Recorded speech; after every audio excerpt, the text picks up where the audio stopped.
Hello students, today we are going to start with our further topic of chapter first, that is commerce. हमने last topic जो हमारी last class थी उसके अंदर हमने business activities को दो पार्ट में डिवाइड किया था. पहली आपकी इंडस्ट्री थी, दूसरी आपकी कॉमर्स. ठीक है, तो कॉमर्स मीन्स, कॉमर्स क्या होता है? कॉमर्स मतलब जहाँ पे आप अपने गुड्स एंड सर्विसेज को क्या कर रहे हो, सेल कर रहे हो, एक्सचेंज हो रहा है, उसे क्या बोलेंगे हम? कॉमर्स. जहाँ पे भी आपका ट्रेड हो रहा है, जहाँ मार्केट में आप जो बायर सेलर मिल रहे हैं, ठीक है, गुड्स जो प्रोड्यूस हो रहे हैं वो सेल हो रहे हैं, आगे जो है बायर जो है सेलर को दे रहा है, उसे क्या बोलेंगे हम?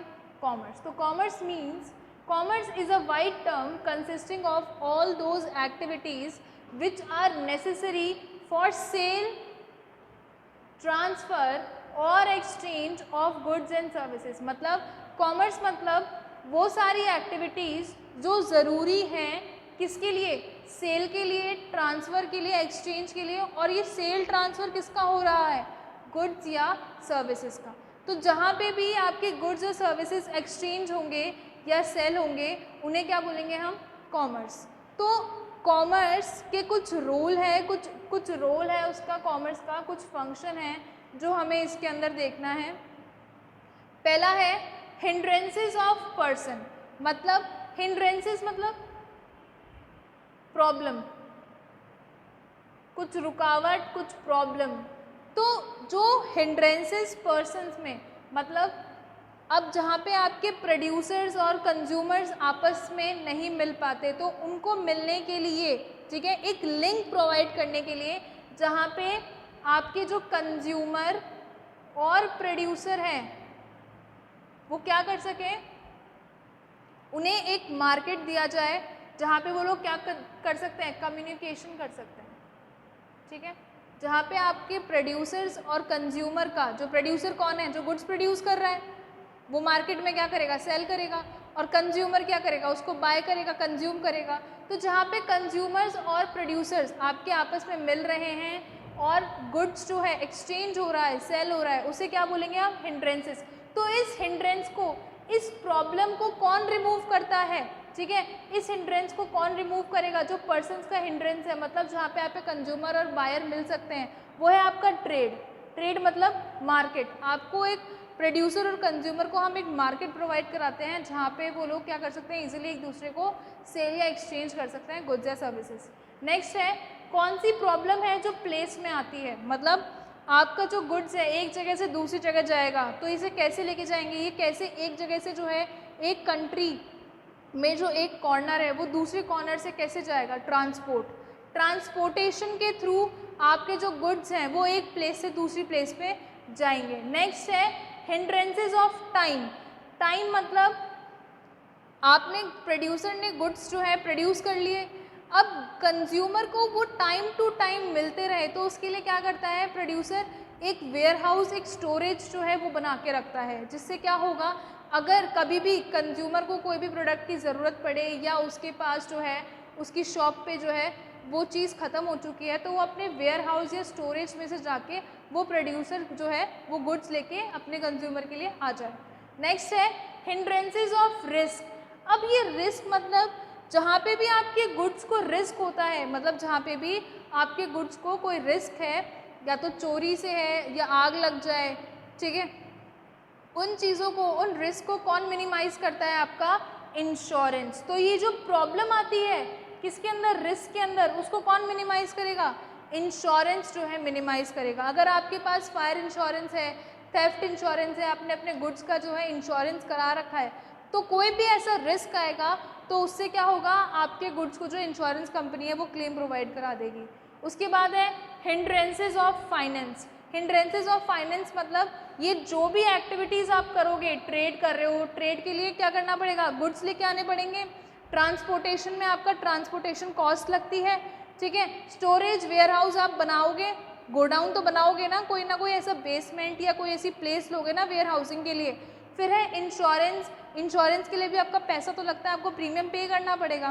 तो ये सारी जो आपकी कैपिटल एक्टिविटीज़ हैं, ये आप क्या लोगे? बैंक से क्या लोगे? पैसा लोगे, लोन लोगे. हर ऑर्गेनाइजेशन जो है बैंक से क्या लेती है? लोन लेती है. तो यहाँ पे क्या आ गया, जो आपकी प्रॉब्लम आएगी फाइनेंस में, उसे क्या कहाँ से हम मिनिमाइज़ करेंगे, बैंकिंग फैसिलिटी लेके उसे हम मिनिमाइज़ करेंगे। नेक्स्ट है हिंड्रेंसेस ऑफ इंफॉर्मेशन। अब कुछ प्रॉब्लम्स ऐसी आती हैं जहाँ पे आप कंज्यूमर को जो है फुल इंफॉर्मेशन प्रोवाइड नहीं करा सकते, तो इस इंफॉर्मेशन की जो प्रॉब्लम है उसको आप कैसे मिनिमाइज़ कर सकते हो, एडवर्टाइजिंग के थ्रू। अगर आपके पास एडवर्टाइजमेंट है, अगर आपने एडवर्टाइजमेंट अपना यहाँ पे जो है आपने एडवर्टाइजमेंट प्रोवाइड करा रहे हो, आप अपनी ऑर्गेनाइजेशन में अपने गुड्स को, अपने कंज्यूमर को अपना एडवर्टाइजमेंट प्रोवाइड करा रहे हो, तो उसके लिए आपने सारी इन्फॉर्मेशन जो है अपने एडवर्टाइजमेंट में दे दी। अब एडवर्टाइजमेंट आजकल सोशल मीडिया पे भी होता है, आजकल आपका एडवर्टाइजमेंट न्यूज़पेपर पे भी होते हैं। तो ये जो इन्फॉर्मेशन है कि आप नया गुड लेके आए हो अपने ऑर्गेनाइजेशन में, इसके लिए जो इन्फॉर्मेशन है आप कहाँ इन्फॉर्मेशन प्रोवाइड कराओगे, आप एडवर्टाइजमेंट में इन्फॉर्मेशन प्रोवाइड कराओगे। तो कॉमर्स का मीनिंग हमने देख लिया कि कॉमर्स का मतलब क्या होता है, सेल या exchange of goods and services, जहाँ पे भी आपकी गुड्स एंड सर्विसेज सेल या एक्सचेंज हो रहे हैं या ट्रांसफ़र हो रहे हैं। ट्रांसफ़र मतलब आपके नाम थे ये गुड्स, ठीक है, आपने सेल कर दिए, अभी किसी और के नाम हो गए तो ट्रांसफ़र कर दिया ना आपने। मेरे पास गुड्स थे, मैं प्रोड्यूसर हूँ, तो मैंने मेरे कंज्यूमर को जो है ट्रांसफ़र कर दिया गुड्स। तो या तो सेल या एक्सचेंज या ट्रांसफ़र, उसको क्या बोलेंगे हम, कॉमर्स। कॉमर्स का क्या रोल, क्या फंक्शन है, जो भी ये प्रॉब्लम्स आती हैं पर्सन्स के अंदर, प्रोड्यूसर या कंज्यूमर्स में, वो आपस में मिल नहीं पा रहे, तो मार्केट प्रोवाइड करा दिया, किसने कराया, कॉमर्स ने।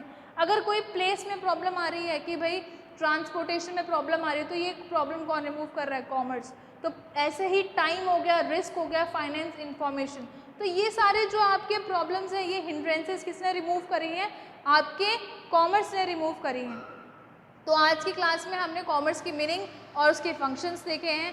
नेक्स्ट क्लास में जो है मैं आपको ट्रेड और ऑक्सिलरीज ऑफ ट्रेड के बारे में बताऊंगी, जो कॉमर्स से ही रिलेटेड है। And one of the most important thing I want to tell you कि हमारे बिजनेस स्टडीज़ में थ्योरी तो होती है, साथ में हम इसे थ्योरी के साथ में ना हमें केस स्टडीज़ भी पढ़नी होती है, ठीक है। तो क्या होती है केस स्टडीज़, कैसे करनी होती है केस स्टडीज़, इसके ऊपर मैं एक वीडियो बनाऊंगी, ठीक है। उसके बाद आपको पता चल जाएगा कि हमें केस स्टडीज़ कैसे सॉल्व करनी है। केस स्टडीज़ बहुत ज़्यादा इंपॉर्टेंट होती है। 12th के जो आपके बोर्ड के एग्जाम्स होते हैं उसमें ज़्यादा से ज़्यादा जो वेटेज होता है वो केस स्टडीज़ का होता है। केस स्टडीज़ हार्ड नहीं होती, केवल आपका जो कॉन्सेप्ट है, ठीक है, जो आपके चैप्टर्स है, जो आपके कॉन्सेप्ट है, उसके ऊपर केस स्टडी या एक स्टोरी के फॉर्म में वो लोग आपको बना के दे देते हैं और आपको वो सॉल्व करनी होती है, ठीक है। और एक और चीज़, मैं जो बुक कवर कर रही हूँ या मैं जिस बुक से पढ़ा रही हूँ उससे कोई लेना देना नहीं है, क्योंकि आपके पास भी जो बुक है, मैंने आपको पूनम गांधी बोली है परचेज़ करने के लिए, आपको पूनम गांधी परचेज़ करनी है। पूनम गांधी के अंदर बहुत ईजी लैंग्वेज है। ऐसे तो हम लोग एनसीईआरटी फॉलो करेंगे, हमें एनसीईआरटी फॉलो करनी है, पर मैं आपको एनसीईआरटी परचेज़ करने के लिए इसलिए नहीं बोल रही क्योंकि एनसीईआरटी की जो टर्म्स है वो कुछ डिफ़िकल्ट है, उसकी लैंग्वेज भी ईजी नहीं है और उसके अंदर जो कंटेंट है वो बहुत कम दे रखा है। यहाँ पे आपके पूनम गांधी के अंदर आपको केस स्टडीज़ भी मिल जाएंगी और आपको पता है ये जो सेशन है हमारा 2020 तो 2021 ये सेशन जो है इसमें हमारे ऑब्जेक्टिव मार्क्स के क्वेश्चन भी आते हैं 20 मार्क्स में जो होते हैं, ठीक है। तो ये जो आपका 80 मार्क्स का थ्योरी का पेपर होगा ना, इसके अंदर ही आपके 20 मार्क्स का ऑब्जेक्टिव होंगे, ठीक है। बाकी के बचा आपका 60 मार्क्स, वो आपके क्वेश्चन आंसर्स होंगे। तो ये 20 मार्क्स प्लस थ्योरी में आपकी केस स्टडीज़, ये सारी चीज़ें आपकी 80 मार्क्स की थ्योरी में कवर होंगी। और आपने जो बुक पढ़नी है वो पूनम गांधी ही पढ़नी है। एनसीईआरटी अगर आप लोगों ने परचेज़ कर ली है तो कोई प्रॉब्लम नहीं है, बस एनसीईआरटी के अंदर जो है लैंग्वेज वो थोड़ी टिपिकल है। अगर आपको कोई भी कहीं पे भी किसी भी चीज़ की कोई प्रॉब्लम आ रही है, you all are free to ask. Thank you so much.